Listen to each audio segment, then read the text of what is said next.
المنتخب المغربي اللي ادى مقابله ايضا كما يقولوا ما سرقش الفوز تاعو، كان فوز مستحق.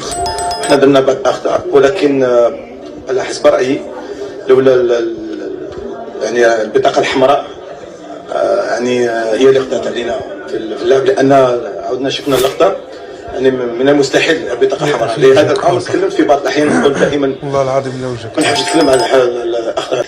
وانت بيدك كتحل المنتخب المغربي منتخب عالمي، وكيحصل لنا الشرف اننا نهزمنا قدامهم. ملي مشيتي للجزائر كتحل لهم الكاف القجاع وكذا وكذا، ودابا كتحل لهم ما صنعناش الفوز، وكتحل لهم ضربه الجزاء ما كايناش اللي كيشهد بها العالم انها ضربه جزاء صحيحه. كاين التحكيميه الان بالفار بالامور كلها ما يقدروش يحكموا. ما نقولش يعني هذا اللي كان يغير، ولكن الاخوان واش ما بان لكمش ان اللاعبين ديال المنتخب التنزاني كانوا شويه مشحونين؟ وهذا الشيء هذا كامل بسبب المدرب، لانه هو اللي شحنهم، هو اللي كان السبب في البطاقه الحمراء. كتبوها لينا في التعاليق، الله يجازيكم بخير.